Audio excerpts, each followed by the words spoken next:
Don't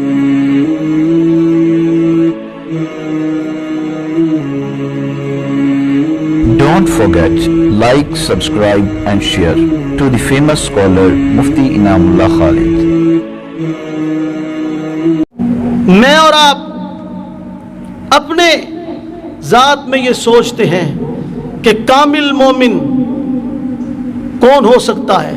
وہی جو ہم نے نمونہ بنایا ہے کہ مومن وہ ہے، یہی جو ہمارے یہ عبادت کرے. لیکن آپ صلی اللہ علیہ وسلم نے فرمایا اگر اس شخص کے اندر اپنے پڑوسی کا لحاظ اور خیال اور اچھے سلوک والی بات نہیں، وہ ہرگز قطعاً کامل مومن ہو ہی نہیں سکتا.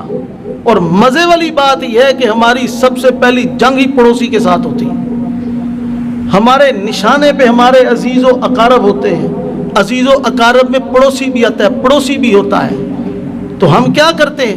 آپ حضرات ذرا تھوڑا سا غور کرنے کی ضرورت ہے. آپ کا پڑوسی جب مکان بنانے لگتا ہے تو لڑائی اسی وقت ہو جاتی ہے. کیوں جی؟ دیوار کا حصہ دینا ہے کہ نہیں دینا؟ اتنا بنتا ہے اتنا دو، نہیں تو ایسے کر دوں گا ویسے کر دوں گا، ذرا چڑھانا تو صحیح، چھت ایسے کر.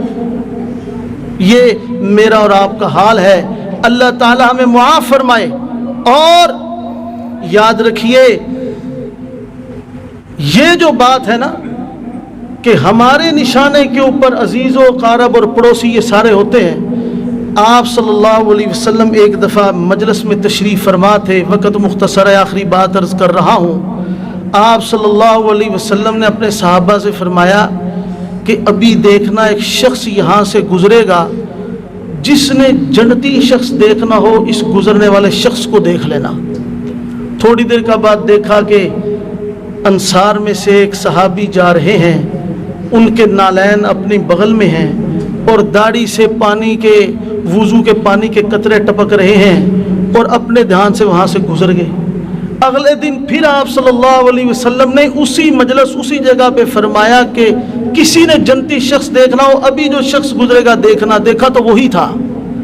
تیسرے دن پھر آپ صلی اللہ علیہ وسلم نے اسی مجلس میں فرمایا کہ کسی نے جنتی شخص دیکھنا ہو اسے دیکھنا. حضرت عبداللہ بن عمرو بن العاص فرماتے ہیں جب آقا علیہ السلام کی زبان سے بار بار میں نے یہ بات سنی، فرماتے ہیں کہ میں اس شخص کے پیچھے گیا، میں نے جا کر کے توڑیا کیا. میں نے کہا میرے بھائی بات سنو، میں نے جھگڑا کیا ہے، میں نے قسم کھائی ہے کہ میں 3 دن تک اپنے گھر نہیں جاؤں گا. اب میرے پاس ٹھکانہ نہیں، مجھے اپنے گھر میں 3 دن رہنے کے لیے اجازت دے دو، 3 دن کا مہمان بنا لو. اس نے بڑی خوشی سے کہا آ جاؤ، کوئی بات نہیں، 3 دن میرے پاس رہ لو. حضرت عبداللہ بن عمرو بن العاص فرماتے ہیں کہ میں 3 دن اس کے پاس رہا. میں نے دیکھا کہ عشاء کی نماز پڑھ کے آتا ہے، اللہ کا ذکر کرتا کرتا سو جاتا ہے، کوئی تہجد کے لیے نہیں اٹھتا، کوئی رات کو جاگ کے اللہ کی عبادت نہیں کرتا. فرماتے ہیں کہ دن کو میں دیکھتا تھا ہم سے ہمارے ساتھ ہی نمازیں پڑھتا تھا، کوئی اتنی بڑی سخاوت نہیں، کوئی صدقہ نہیں، کوئی خیرات نہیں جو مجھے متاثر کرے کہ اس کی وجہ سے آقا علیہ السلام نے فرمایا ہوگا. کہتے ہیں کہ میرے دل میں اس کے خلاف عجیب و غریب خیال آنے لگے. میں نے کہا کہ میرا دل بدظن ہو، اس سے پہلے میں خود اس سے پوچھ لیتا ہوں.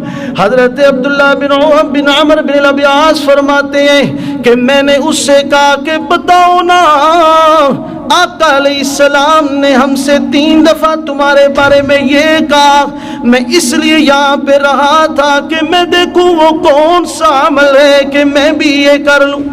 قربان جاؤں، یہاں میرے ذہن میں ایک بات آ گئی کہ وہ ساتھی بھی کیسے تھے، ان کی تربیت کیسی تھی کہ وہ اس تگ و دو میں گئے کہ اس کا عمل دیکھ کے ہم بھی کر لیں.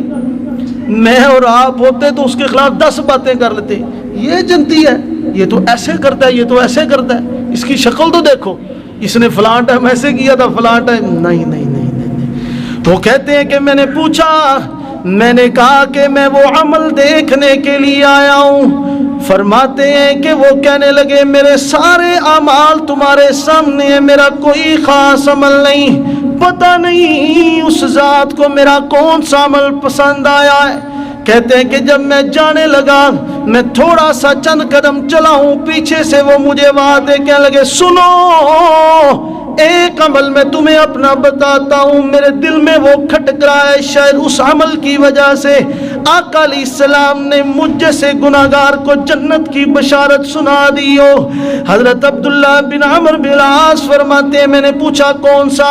وہ کہنے لگے خدا کی قسم میرے دل و دماغ کے اندر کسی مسلمان بھائی کا کوئی بغض، کوئی کینہ، کوئی عناد، کوئی حسد نہیں، میرا دل اپنے مسلمان بھائیوں کے بغض سے، کینے سے، حسد سے بالکل پاک ہے۔ Thanks for watching Mufti Inamullah Khalid official YouTube channel.